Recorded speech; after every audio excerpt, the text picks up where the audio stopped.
ngasi video sidi akhoi nupana waterfall lalang gi koiru bagini do aidi chatte mama gi friend singa chatlaga koirak panieba do aidi chatte do mana dum video do lobira edo mayam ngasi aina jangan doi sel akhoi kasarda lalang haina jaga ama lai edu lalang duda waterfall lai aduda moi haidi adu chatpagi ni kasum ahenba video dinate ado mama gi friend singa chalini duga magi adi chaliba friends sing se mayam na dum masak khangam gani magi chali se ahanbada akhoi nupa gi maming di ebida dum salam prakash haina laire adagi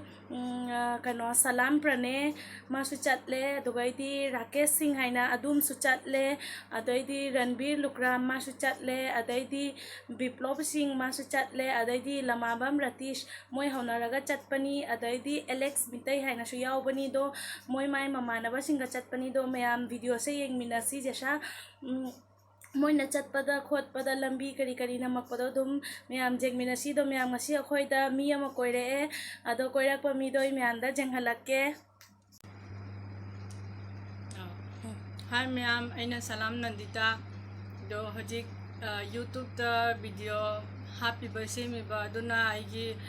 inau nupagi mauni ado mana jaha video thangat pada ba hai bada soiba jaha yaurabasu ko mayam na ngakpio tadi kai haini mana thangalio video dusu mayam na yengbiu like to view subscribe to view dai ati kai hai uni support to view hai oi support to view ado mayam hujik si akhoi gi chiche ni ado kano magi manau nupani salam prane do video da dum yaura kani mayam jengminarasi ado dum jengminarsi asida dum ngasi gi video se loidoi ni kai gi na haibada moina chatpa khotpa do dum hapage atai di kaisum ahen bajawre do bye bye mayam chije bye ta guro bye bye. Wow, chani ke khali wow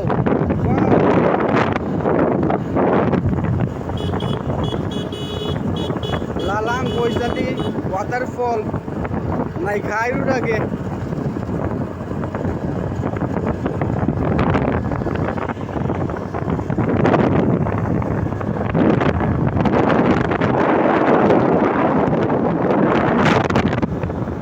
চারিদিকে খালি wow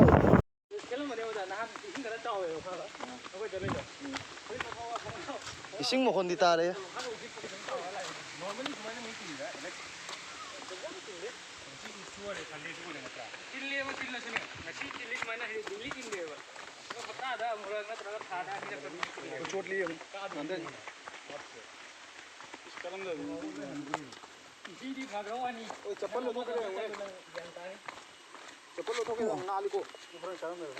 नाली फसा ना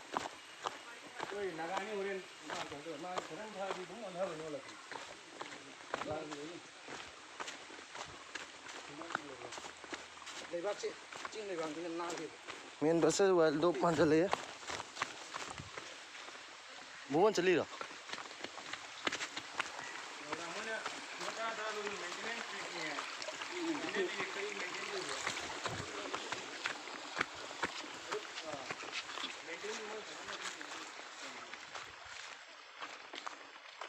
सप्ताह the मी लिसिंग अमा लांगदा सिदा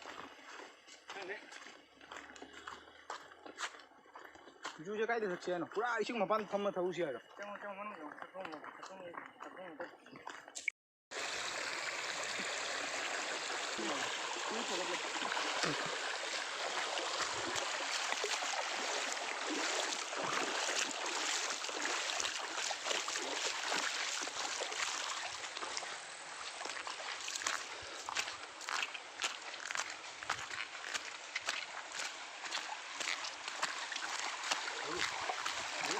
हाँ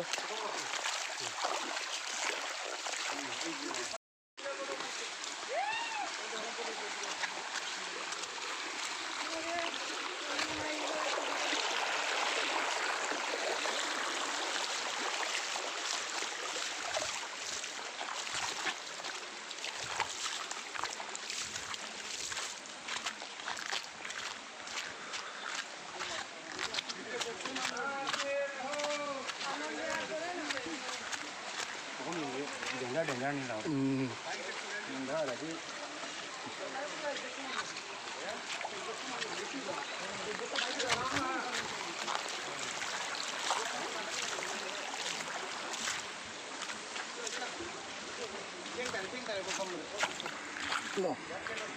哪里？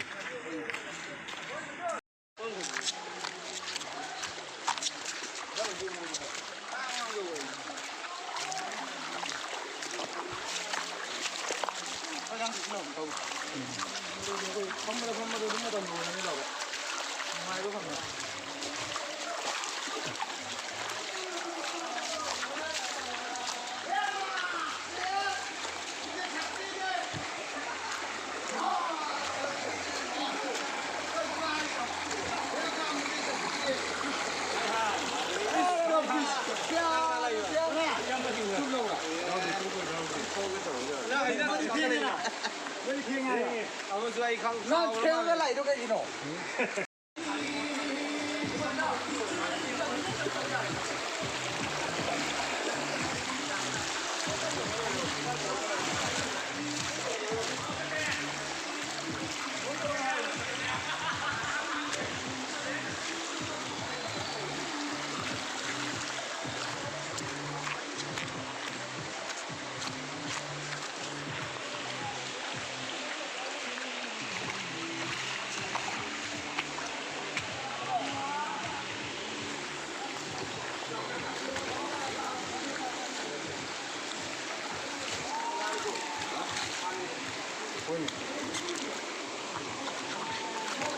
不能拖我的。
摸嘞。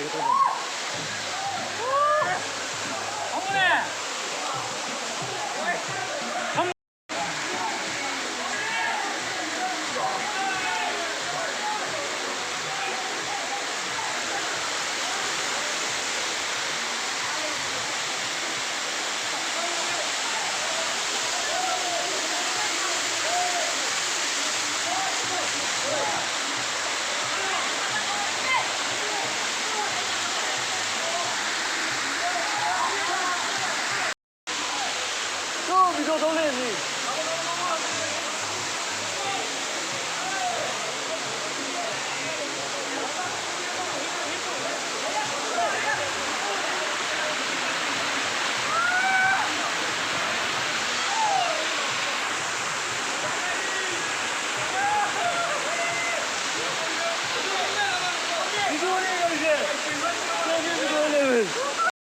Mayam talage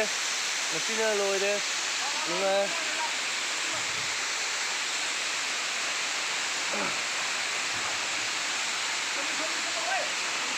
Nana